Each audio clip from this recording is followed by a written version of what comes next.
Hey, what's up everybody? Thank you for joining me for another illustration masterclass. Today, this is one of my favorite things to talk about because this is something that I've talked about with a lot of students where I teach at the university here in town about just figure drawing. And, every time I get excited about figures, most of my work is figurative. And so this is something that I'm excited about, which is drawing more dynamic figures, just injecting more life into the figures that you're drawing for whatever it is. If it's doing a book illustration for picture books, for any other kind of book illustration, if it's editorial drawing, if it's cartooning, if it's animation, doesn't matter. Just getting those figures to come more to life and to make the poses more interesting and to make it more interesting for the viewer.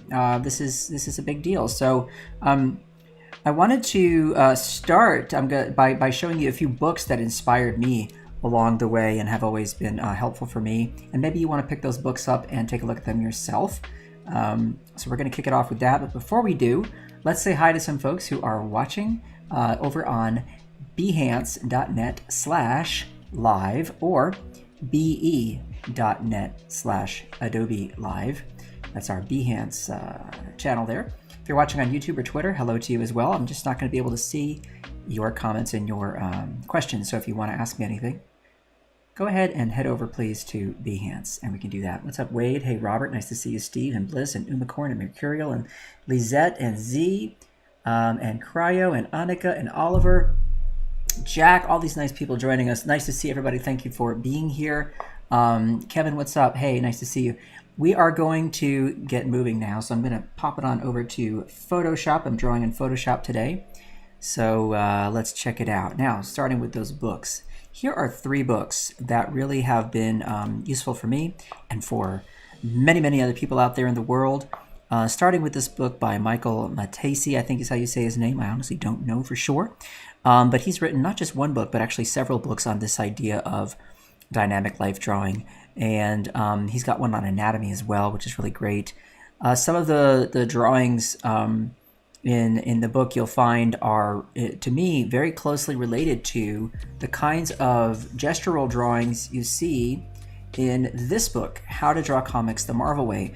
This is one of those classics. This book gets referenced all the time for all kinds of different reasons.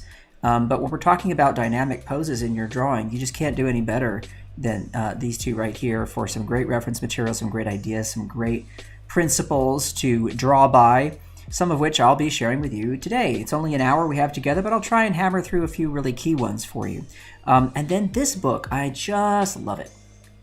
There are actually 2.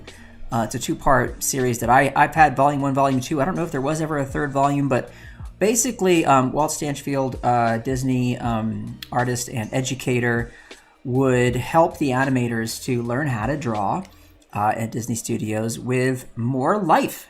Inject more life into their drawings. They would do life drawing classes. They would have models come in and pose in costume and things like that, and just strike all kinds of dynamic poses and get the artist to draw really, really fast to try and capture the essence of what they were seeing. So this line of action was really important. The line of action of the pose, the weight of the pose, that sense of getting a little gravity, where's the weight distributed, etc. We're going to talk about all that today.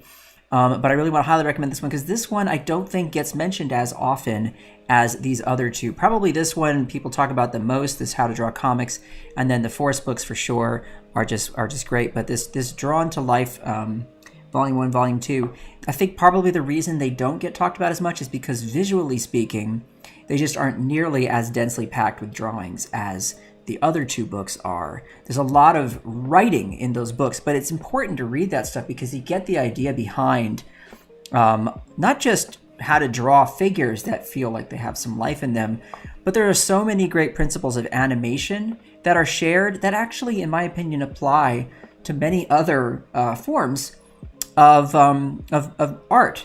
So I think, a lot of it could be applied, for example, to sculpture. I think when you really respond to a figurative sculpture, part of what you're responding to isn't just the beauty of the form, but it's really this sense of energy that's passing through the entire pose, from the head down to the feet, or from the feet up through to a hand that's extended. There's just this sort of line of action, this line of energy, this feel of things flowing from one form to another.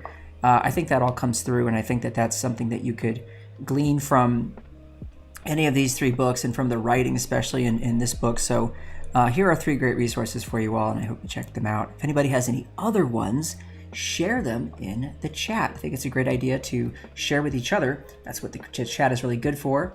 Not just making small talk, but for sharing resources. So if any of you have other ideas for books, I'd love to know about them. I'm always looking for great new books. So there you go. Alrighty, so let's get going. First thing, we're going to talk about lines of action and curves. All right, so there's 2 things here I want to split this up into. First of all, the line of action. And in this Marvel book, by the way, it's great because, and I have it with me actually right here. I was just pulling it off the shelf just because I love it. And in this Marvel book, one of the things I love about it is just how they break down, using these mannequins, these ideas of using a mannequin, which also, if you've ever read the Andrew Loomis books, you know about these really simplified human mannequins. And if you go back to some of my common mistakes in figure drawing little series I did for the Masterclass here for Adobe, you'll find a simple mannequin that I draw as well, which is mostly just taken from Loomis and these other teachers. And it's really simple. It's like this idea of a head, and it's sort of an egg shape for a rib cage, and a little box for the hips, right? And then you've just got your legs, your points of articulation for the knees, right? And the feet. And then, of course, you've got your arms hanging on down. Ba-bum. And hands. Okay, that's really kind of it. Now, with Loomis, he goes and he kind of wraps around the back and the front and gives you this nice sort of shape up here. So it wraps around the ball, the shoulder there, okay? And then up and through. But that's pretty much it. So the idea of taking these mannequins and putting them in different poses and stuff with the Marvel book is great because it gives you a way to simplify and look for a line of action. Now here, if I were to just identify this line of action, this is what I'm talking about. This is really kind of what we're looking at. So if I were to do something like this, okay, and then come over here and take our figure and try and map it to what's going on here, drop a little jawbone there. So we got back of the cranium, jaw. All right, what could happen is something like this, where the curvature of the spine here, right, down into the hips, so the head is protruding, we go down this way, right, and then maybe we've got like 1 foot here, all right, and the other foot, leg and foot back here, and maybe this person's got his shoulders up and arms reaching out, getting ready to dive into the water, something like that, okay? So then, of course, then you can clearly see like this is our line of action. So that's what I mean by that. And of course, you can have more than one, but you always have sort of a primary, and then you have other supporting characters, so to speak, for that line of action as well. So when you're drawing a figure doing something, you want to be thinking about how this line is running through the figure from top to bottom, okay? And how that's going to give us a sort of a sense of energy, of movement, and of life to a pose.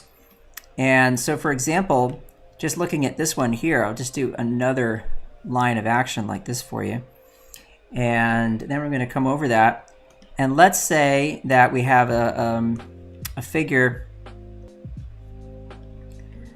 right? Here, I'll do this little mannequin for you again, just to... We have a figure that's sort of reaching out this way. Okay, and there's the head, rib cage, and our hips here. All right, but then we need to support the body weight, all right, so they don't fall over. So what we do is we put one leg out this way. Okay, so what we've got is a secondary little line of action right there. Okay, but the primary is still very clearly, this is our main gesture. Okay, people use the word gesture as well for this sometimes. There's our line of action. There's that gesture for that pose. All right. And when I'm actually going to build on top of this, so here, I'll do this for you. I'll build this up into an actual figure here briefly. Let me just knock my size of my marker down here. What's helpful with something like this is that I have now this underlying line of action, this energy, this flow, and I want to use that to guide me in the drawing of the pose, okay? And so as I'm drawing, all right,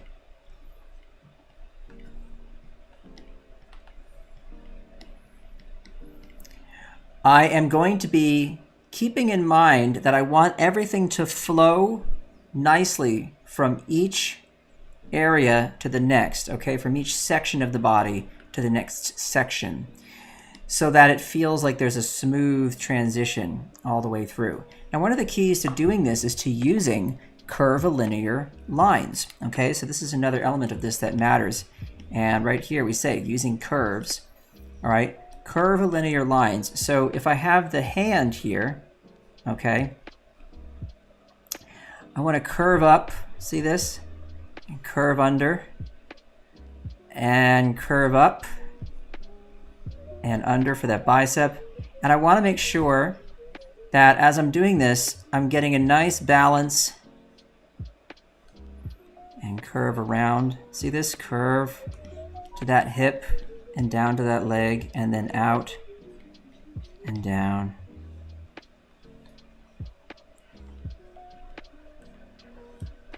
And over like this. So we go 1 and 2 and 3.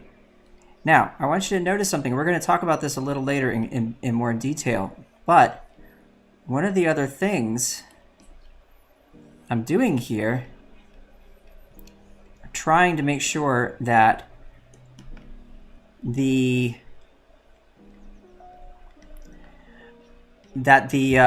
lines I'm drawing, these curves, okay, do not mimic one another or mirror one another across the center line of each of these forms that I'm drawing. So to be more clear about that, here is the line for the leg, okay? What I don't want to do, let me just draw this out here to the side, is this. And this is something that Michael Matesi, I think his name, talks about. And it's also in the Marvel book, but this is a common thing people know. We're trying to get more action. I'm not doing this with the leg, okay? That means that this even division of these sections of the upper leg here down to the knee and then the lower leg here, there's no way for me to move through this without sort of feeling, because of this pinch right here, that there's a section here that starts to gather momentum and starts to move down towards the knee, but then it is interrupted here by this pinch, and then we start to get some more again, but then we're interrupted again by another pinch. So what we're trying to do is avoid a pinching kind of a thing. And so what we're doing instead is we're doing this. We're traveling in an S curve, a series of S curves. See that? S, S, right? S, C curves, S curves, because of this diagonal right here, right? This is a diagonal here that's breaking up that form. So there's a curve here that's lower than this, right? This protrudes here, this protrudes lower. There's a diagonal, diagonal, diagonal. All right? Here's another diagonal, right? In this area here, I would probably want to be careful. I want to extend this like this, so there'd be a diagonal this way, right? Bicep is popping out a little lower here, triceps popping out a little higher as we get closer to the shoulder, okay? See what I mean? We're trying to make, here's a protrusion here under the hamstring. And when we get to the quad here, right, we're not cutting it off like this. We're just having that nice S curve, right? That's the kind of thing I'm talking about. Twisting and curving along the way, while at all times respecting and paying attention to the overall line of action. All right? See what I'm saying? Now, with this other arm, you don't have to worry too much about what you do with it, because it's a small player in this pose, right? It's not bearing any weight, and arms usually aren't unless you're doing a handstand or something. But if one arm at least is following along with the largest action of the gesture of the pose, the other arm, it's okay if it's maybe not quite as dynamic, you know, but just so that it doesn't get in the way of this larger action, I don't want to have it just kind of hanging out here. All right. Instead, I'm just going to tuck it in here and ball up this hand in a little fist. So this kind of becomes part of this larger shape, this bulk of the torso up here. Okay. And we don't miss out on this larger action right here. All righty. So let me know if this stuff isn't making sense. Go ahead and throw that in the chat for me if you like. All right, so you can see though what we're doing here. We've got our primary line of action. We've got our curvilinear lines traveling along, but always following that larger gesture, okay? And we're trying to keep that energy flowing throughout the pose, okay? Why don't we do a little exercise with this, just a simple exercise where I'll draw a person standing with a book, and then I'll draw them again with more life. And to do this, I want to first talk about one more thing, which is distribution of weight. Okay, so let's put this away for a moment. Distribution of weight. So when I talk about distribution of weight, I'm talking about the sense that in a realistic pose, if it's drawn well, you feel where the weight is distributed, which part of the body is carrying the bulk of the weight of the body, right? So gravity is a force here, and this is important in drawing dynamic figures. And for me to demonstrate this, I think the easiest thing to do is to show you what happens when we shift the weight from one side of the body to the other. And the most natural and beautiful representation of this is the contrapposto pose, which you see in sculptures like the David and many other sculptures and paintings from the Renaissance period. Look at Botticelli's Venus painting, where she's standing in the shell in the ocean. And look at how her head is tilted a little bit while one shoulder's up, one shoulder's dipped, one hip is up, one hip is dipped, one knee is a little bit coming forward and bent, and the other is a little straighter. The leg that is straighter is carrying the weight. The leg that is able to bend forward does not need to carry so much of the body weight, and everything kind of shifts accordingly, and you get this nice S and C curve pattern from head to toe in the body, which is related to what we were just talking about a moment ago. So I could have a figure standing perfectly upright, okay?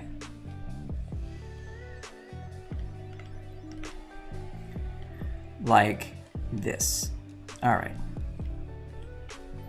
And there you go. All right, so then, you know, if you want to finish that out. Here's my person.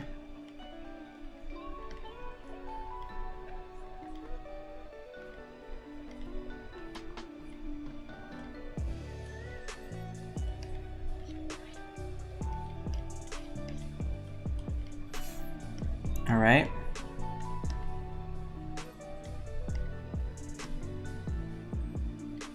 And there you go.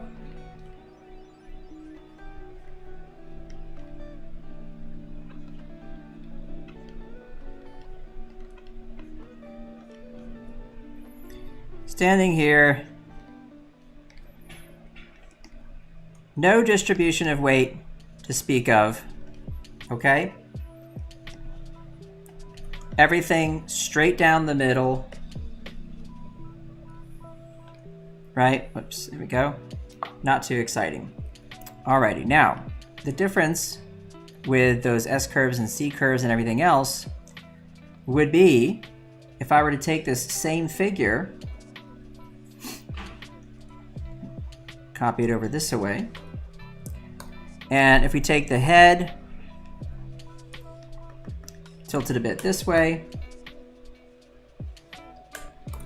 take one of the shoulders, drop it down. So now you have this relationship here. Okay, so 1, 2, we go back parallel to the tilt of the head for 3 right here. So we're going to take this hip up right here, and we're going to pinch the torso more here and pull that hip up this way. All right, and we're going to shift the foot in this way so it's not straight up and down.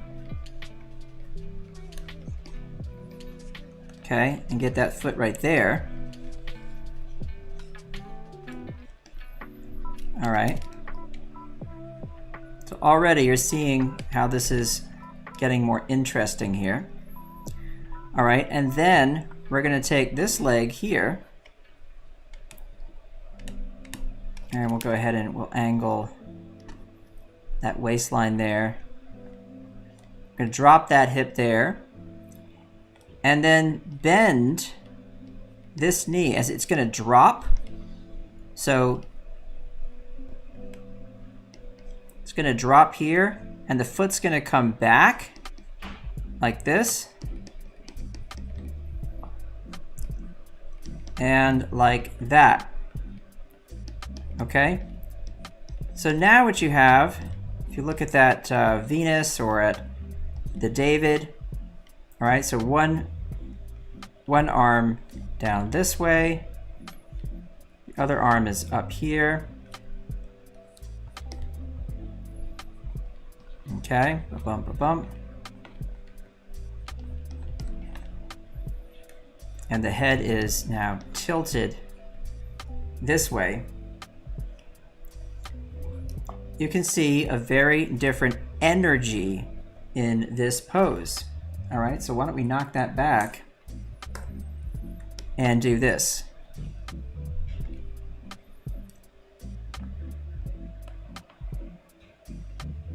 See how we're going?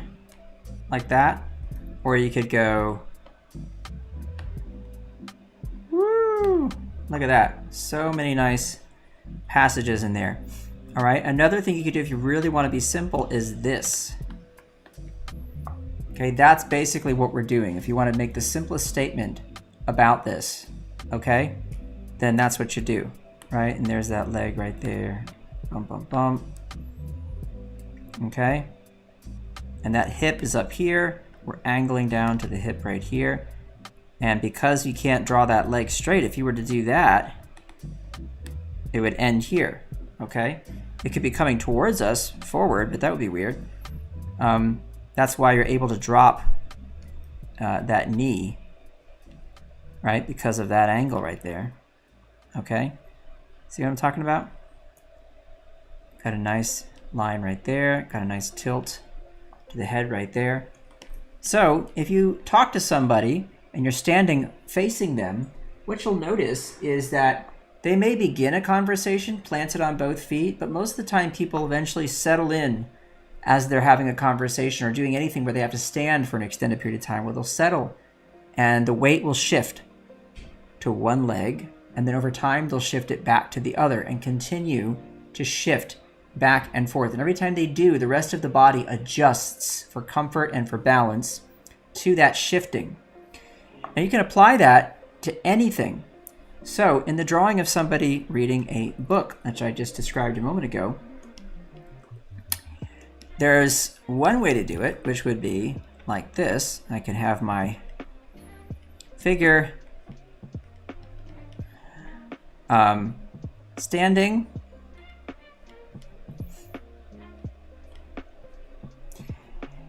And there's an arm here. And a hand right here. Boring. And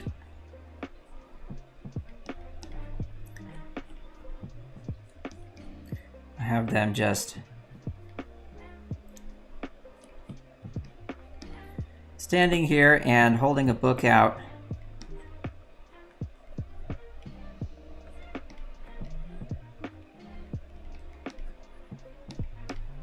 And looking at this book. Okay, we should angle that more.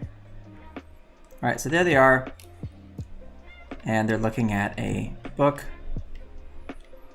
And a lot of people, you know, when you're not used to trying to inject some life and some energy into their drawings, this might be the way that you'd go about it, because you're more concerned first, you know, with proportion and all the basic things that matter. But the step beyond this, when you get more confident with drawing, is to take this and make it have some life to it.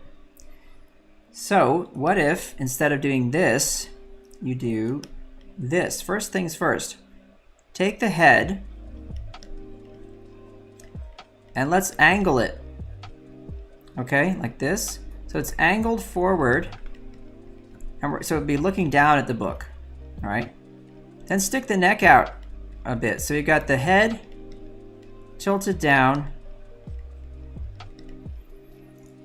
All right, looking downwards towards the book. Next, as I'm following this along, right, I want to kind of do this.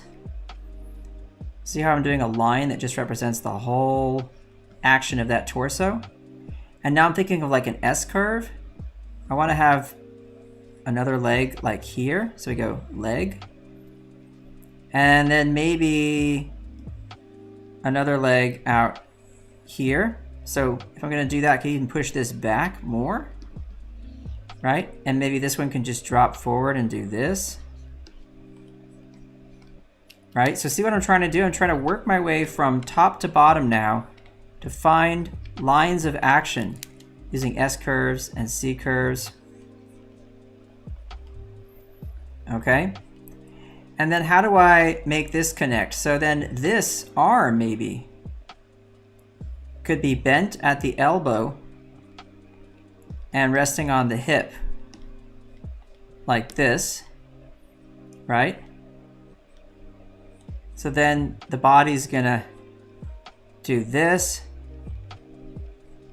break back, have that calf pop back this way, right? And then I take that other leg, pop it out this way. Okay, and then I put the book here and have that other arm tucked back behind the torso there. And now we're getting into a much more interesting place for the pose. Okay, so then to finish this out,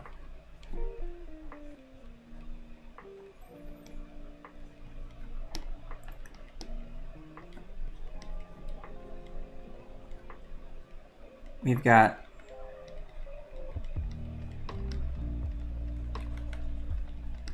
the head here pushing forward, okay, so that that line comes right out through the top.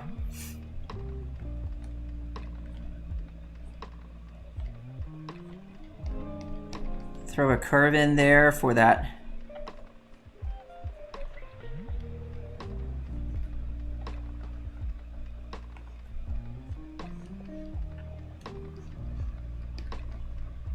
line of the waist there.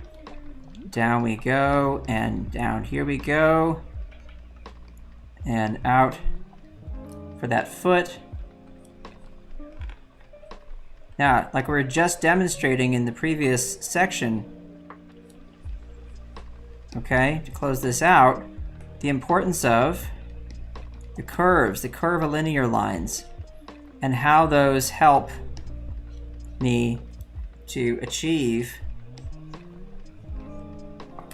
something that's got more dynamism, okay?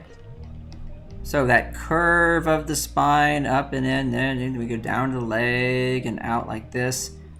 The primary line of action is that, right? That's kind of it right there. We have a secondary supporting role. The supporting role here is, you know, there. Okay? And we have a direct line of sight to the book from our hero figure here. Okay?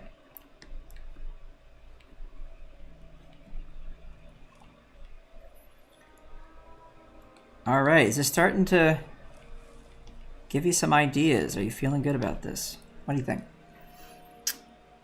The diagonal cross-section line is helpful. Good, thank you. I'm glad that's useful for the contrapposto. Oh, Stroofy, yeah. The Walter T. Foster book, the animation. I love the animation book from that series. It's awesome. That was co-written, that was written by Don, wasn't there, the author, we have that book. Gosh, I can't remember the name of the author. That is such a good reference for animation too. Avishek says, I always struggle to match the proportion of the two legs. I think the important thing to remember with that is that if you're drawing a figure in 3/4 view or sideways, you know, that there's perspective to take into account. So, you know, these lines are all going to converge to a vanishing point off in the distance. So I know that this leg is just as long as this leg, okay? But because of the angle at which they're drawn and because of foreshortening, not foreshortening, pardon me, but because of the rules of perspective, this must be shorter than this. Okay, so that's one thing to help you. All right, so there you go. So distribution of weight. And this other word I have here, asymmetry, that's one of those things that adds interest to the pose. Here, when you have one leg in exactly the same pose as the other leg, what you get is a sense of symmetry down through the pose, which is kind of dull. Symmetry is great for architecture and other things, you know, where it's needed, but for this kind of situation, not so much. So what we have here is one arm is going this way back behind the figure, one arm's coming out this way, one leg is coming back this way, one's coming out that way. We're adding asymmetrical balance. We're throwing the head off of the top of the torso there. We're throwing it off to the right. So all of these things getting pushed left or right help to give us that diagonal movement throughout a pose, which is one of those key things, diagonals, right? Diagonal, diagonal, diagonal, right? Diagonal lines in your composition, if you go back, you can see I did a composition series on Masterclass as well. Diagonals help to convey a sense of movement, okay, and energy. That's a great thing. So go ahead and check that out if you like and see what you think. Maybe that'll help you out. Okay, so moving on. So we're gonna hide this stuff. We're gonna look at now foreshortening. So why is foreshortening something that's helpful? Well, when you're first getting started with drawing, a lot of times what you're doing is you're worried about, of course, proportion. This is important. And one of the things that can throw off proportion or be confusing is foreshortening. And so people have a tendency to do something like this. Like if I'm going to show somebody running, it's going to be like arm back here, arm coming forward off of there, right? And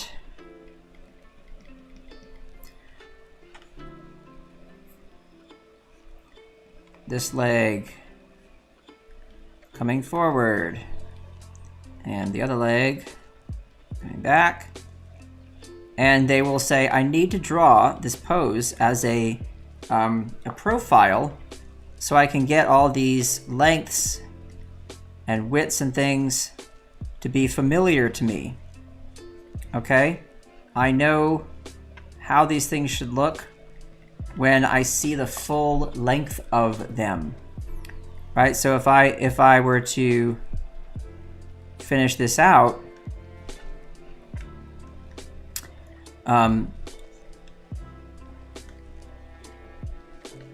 like this woman here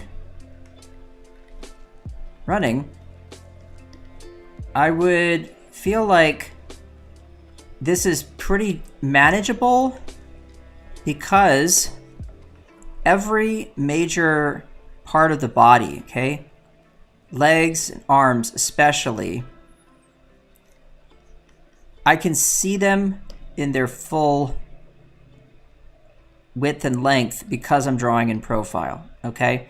So the problem with this is that a pose like this is just not that exciting, okay? This is just not that exciting. It's fine, but what if I were to use foreshortening to do this, okay? And do this instead. Like I have the head here, okay? And the top part of the arm is basically gone behind the shoulder, okay? And the other arm, the forearm is foreshortened right behind that fist coming towards me, right?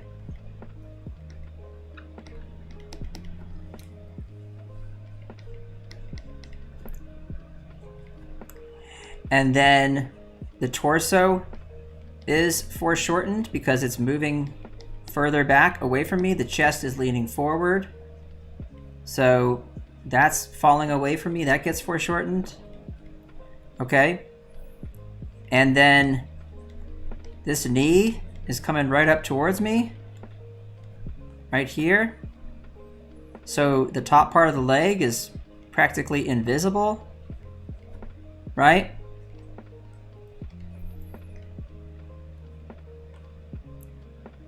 See what I'm talking about?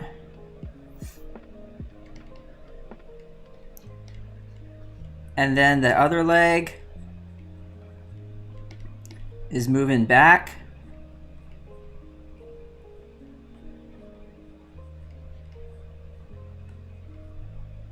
Into the distance. Okay, and I would tuck this up even more. Just kind of tuck this back. Like that, and have that foot right there. So this is a lot more dynamic and exciting than this, okay? But it requires me to use foreshortening. So foreshortening is one of those things that, you know, with experience, you can just kind of guesstimate how big something needs to be relative to something else, depending on how close it is to you. But when you're starting out, one of the things you can do is exercises where, and this is a tangent, you don't want that, so I would take that fist and I would put it here, you know. So we have some separation between the body and that hand right there.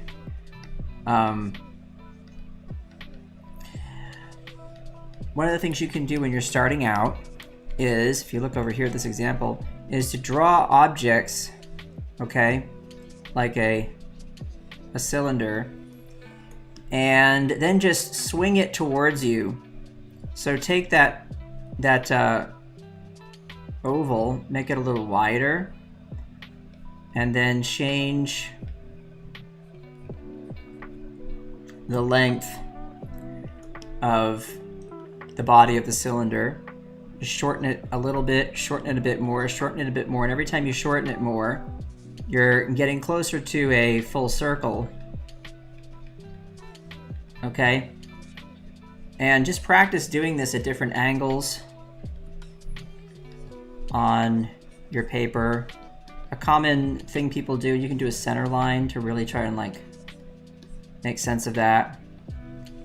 Another thing people do is they do that exercise with a cube where you just get more and more experienced at drawing cubes that are drawn in 3-point perspective, so that these lines eventually converge to a vanishing point, and this one should do the same. Okay, so that gets your angles right, and these eventually have to go back to a vanishing point, and these have to go back to a vanishing point. All three of these have to line up, okay, and these. And just rotating that cube and drawing it at different angles, and do like just hundreds of those until you feel pretty good about it. And then you start to apply that stuff to more complex forms, like for the figure. And in doing so, you simplify those forms first. So like an arm becomes a cylinder for the top and a cylinder for the bottom, right? There's an elbow there. So this is the forearm, this is the forearm, this is the upper arm here, right? Just a sphere for the hand. Okay, and then imagine like a larger shape for the upper body here. Okay, this through line here. Try to take the parts of the body and convert them into more simple geometric forms. All right, but going from A to B, right? This can be a more interesting drawing. Now this is just straightforward coming at us, but you notice I did angle it slightly too, and that diagonal helps with movement. So think about that too. Like, do we have opportunities to use diagonals in the whole pose versus just straight up in the pose as well? 1 second. There we go. Or, you know, to take it a step further, all right, we're going to talk about camera angle. All right, so this is another important element that you can use. So what I just did was I basically had a camera angle that was level with, you know, basically the torso of my figure. So I had a figure running towards me. Okay. Boom. Boom. Boom. And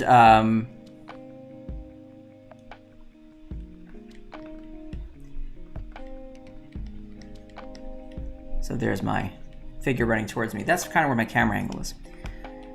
So that's fine. But the next thing is, what about if you take that camera and you go low or high with it? Like, what's going to give you the most impact? How can you take the camera and position it in such a way that the figure has even more action and excitement?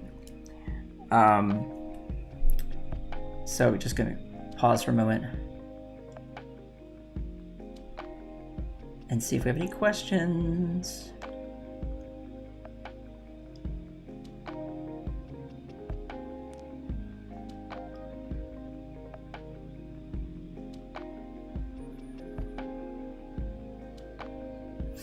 Does Photoshop have perspective grid?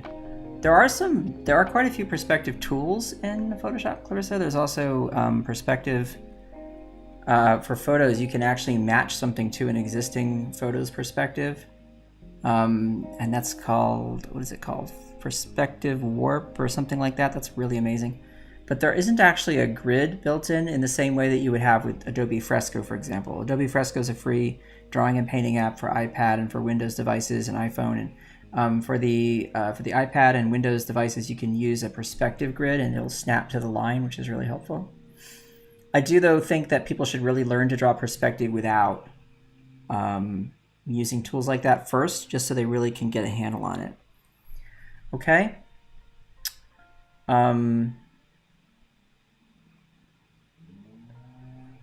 Don't worry about not being able to draw a straight line. If you draw a wobbly line, that's okay. If you know, if it's generally moving in the right direction, if you draw it in pieces, that's fine. Don't be so hard on yourself. It's okay, you know. Understanding the rules is what matters. You're going to get something out of it that'll still look good, okay?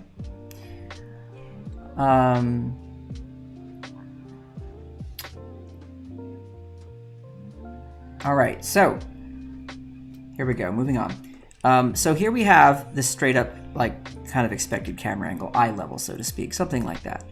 What if I do this, okay? I'm gonna put the camera low, right? And I'm gonna be looking up at the figure. I want you to imagine that. Now this could be kind of cool. I could have like a foot here and see the bottom of the shoe, right? And then we're moving up and away from there, right? And we got another leg coming back here and a foot right there. Okay, and then this body is sort of arching back this way. There's the front of the chest right there. We have this arm here, pulled back, stretched back. And a fist right there, and the forearm is foreshortened towards us. Okay, and that other arm, we know that shoulder is back here. I'm using X-ray vision, coming forward. And there's that arm right there with that fist right there. Okay, and then the head right there. Right? What if that's our angle? What if I make it more extreme? So let's do this. I take it and I make it so that that knee is about here. And then we really extend the curve of that leg down towards us. And we see that foot right there, that running shoe.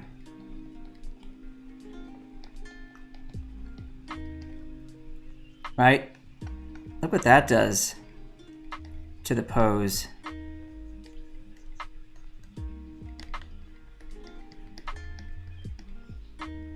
Pretty cool, right? Totally different energy to that. So we have them like running up. Here's the ground, right?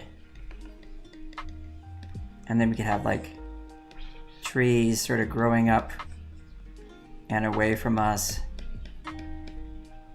The canopies here, and we get that sense of like looking up at something. Okay?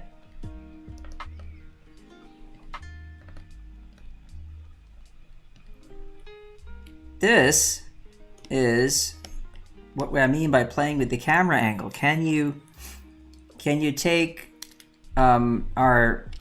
what we expect to see, and can you do something a bit more exciting with it just by playing with where the camera goes? Okay, that's a great experiment to do.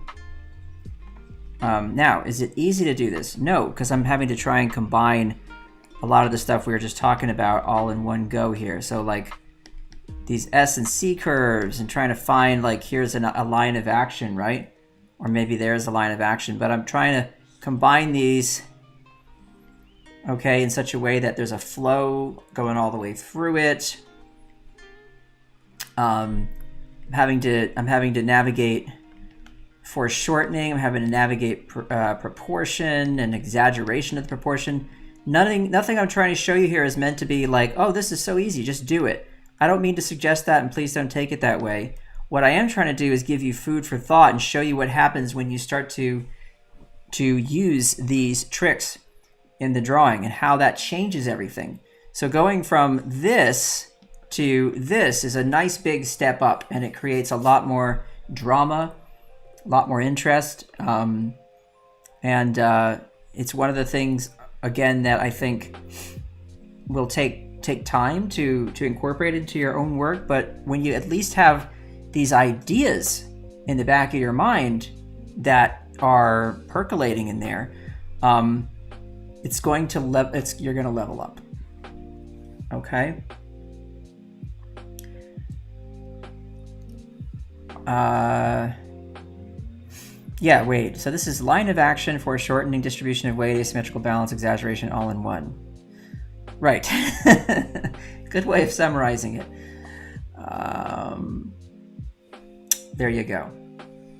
Hey, okay, Struffy, glad that's helping you out. I'm so glad. Right, so. Yes, Steve, like Daffy and Bugs up the beanstalk with the giant. That point of view that you're looking up, very much so.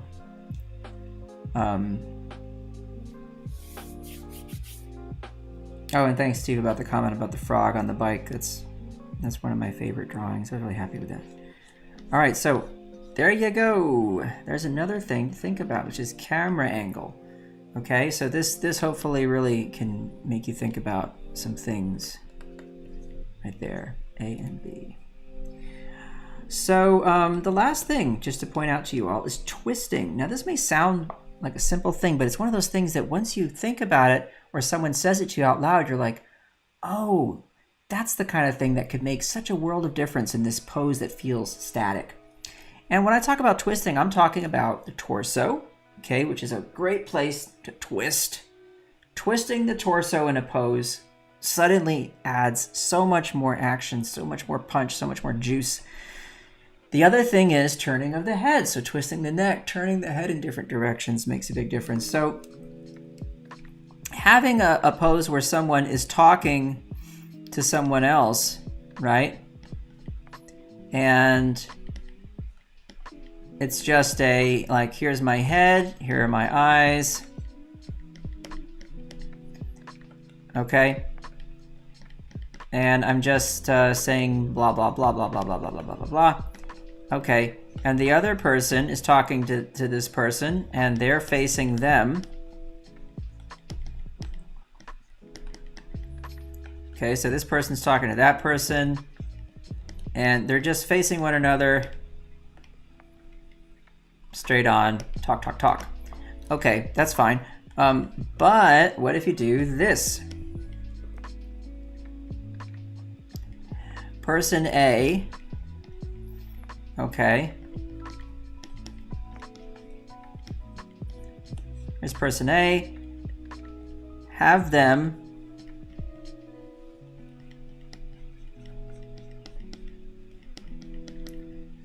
turn.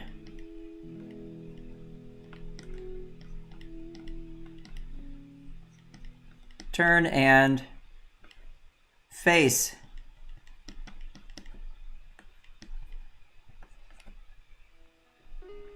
Person B with just their head, okay?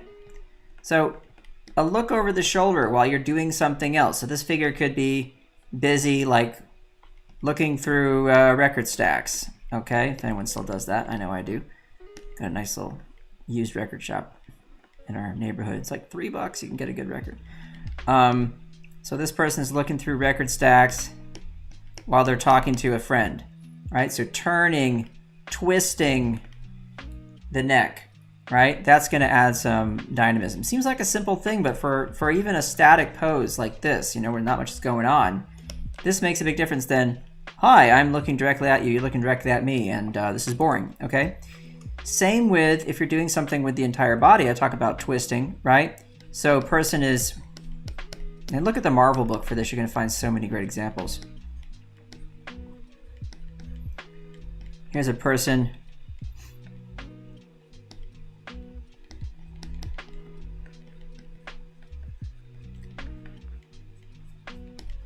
right here, coming towards us, twisting this way, but then, oh, we're getting a nice change in direction here.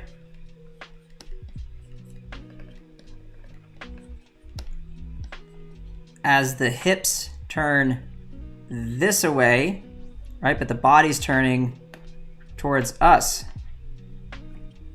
So body's turning towards us this way, okay? And hips are turning the other way, away from us. So you're getting this line coming up this way.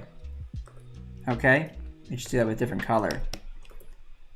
So basically you have this kind of action and there's a turn,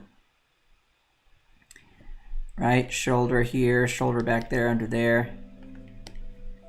Okay, but this leg is side, this is the side view of this leg right here. There's the old battissimo. And there's that twist happening right there. Twist, up and around. Twist, twist, twist, twist, twist. Okay, see what I mean? The twist is crucial. So think about twisting, even if it's a subtle thing, a subtle twist in the pose, you know, can go a long way. This person, hand on the hip, one hand forward, but there's a twist right there as they step forward this way.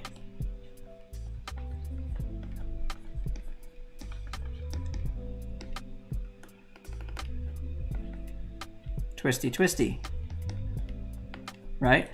See that nice big twist right there? Whoops. Think about it. There you go, folks. Hope you enjoyed it. Have a nice weekend. Take care of yourselves. And remember to be kind. I'll say ciao for now.